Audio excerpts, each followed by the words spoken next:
नमस्कार दोस्तों, डायरेक्ट वैदिक रेमेडीज़ चैनल में एक बार फिर से आपका स्वागत है। जो औरत झूठ बोलने की कला में माहिर होती है वो औरत सभी को सिर्फ गुमराह कर सकती है, घर कभी नहीं बसा सकती। चिंता मत करो, चिंता चिता के समान होती है। आप महीनों काम करके उतना नहीं थकते जितना क्रोध और चिंता से एक पल में थक जाते हैं।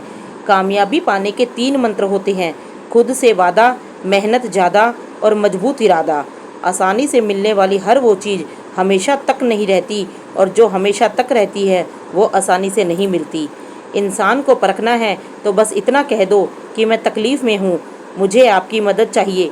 फिर क्या हर इंसान अपनी औकात दिखा देगा। विश्वास ना हो तो करके देख लीजिए। छोड़ दिया मैंने लोगों के पीछे चलना, क्योंकि मैंने जिसकी जितनी ज़्यादा इज्जत दी उसने मुझे उतना ही गिरा हुआ समझा।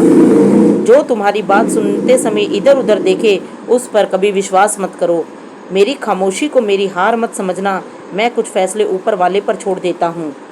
दिखावा और झूठ बोलकर व्यवहार बनाने से अच्छा है सच बोलकर दुश्मन बना लो, आपके साथ कभी विश्वासघात नहीं होगा।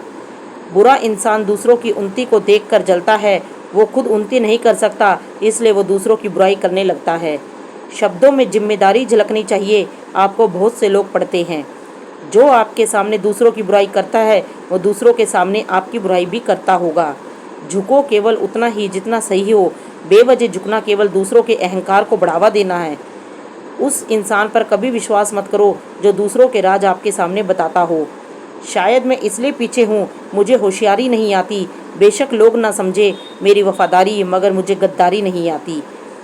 किसी को इतना भी मजबूर मत करो कि उसकी खामोशी टूटे और वो तुम्हारी धज्जियाँ उड़ा दे। बच्चे को उपहार ना दिया जाए तो वो कुछ ही समय रोएगा, मगर संस्कार ना दिए जाए तो वो जिंदगी भर रोएगा। घटिया लोगों की सबसे बड़ी पहचान ये है कि उन्हें आप जितनी ज़्यादा इज्जत दोगे वो आपको उतनी ज़्यादा तकलीफ़ देंगे। किसी भी रिश्ते को कितनी भी खूबसूरती से क्यों ना बांधा जाए, अगर नज़रों में इज्जत और बोलने में लिहाज ना हो तो वो टूट ही जाता है। नमक की तरह कड़वा ज्ञान देने वाला ही सच्चा दोस्त होता है। इतिहास गवाह है कि आज तक कभी नमक में कीड़े नहीं पड़े। उन लोगों के साथ चेहरा बदल के रहने में कोई बुराई नहीं जिनके खुद के अनेक चेहरे होते हैं। लोग कीचड़ से बचकर चलते हैं ताकि कपड़े खराब ना हो जाएं, और कीचड़ को एक घमंड होने लगता है कि लोग उससे डरते हैं। हमारे आसपास भी कुछ लोग इसी गुरूर में रहते हैं। लोगों को उतनी ही इज्जत दो जितना देने में अपनी कम ना हो। ज़्यादा इज्जत देने से कुछ लोग सर पर चढ़ जाते हैं। घर को आबाद या बर्बाद करने के लिए घर का एक सदस्य ही काफ़ी होता है। इंसान कहता है कि टूटी हुई चीज़ मंदिर में नहीं रखनी चाहिए, फिर इंसान खुद टूट कर मंदिर क्यों जाता है। जिंदगी को इतनी सस्ती भी मत बनाओ कि 2 कौड़ी के लोग खेल कर चले जाएं। तलवे चाटने वाले से सावधान रहना चाहिए, वो ऐसा वार करता है कि पैरों तले से ज़मीन खिसक जाती है। आपकी ज़िंदगी में कुछ नहीं बदलेगा जब तक आप खुद को नहीं बदलोगे। जहर क्या होता है? हर वो चीज़ जो ज़िंदगी में आवश्यकता से अधिक हो वही जहर है। फिर चाहे वो ताकत हो, धन हो, भूख हो, लालच हो, अभिमान हो, आलस हो, इच्छा हो, प्रेम हो या नफरत। ऐसी ही अच्छी जानकारी के लिए आप हमारे चैनल को सब्सक्राइब कर लीजिए।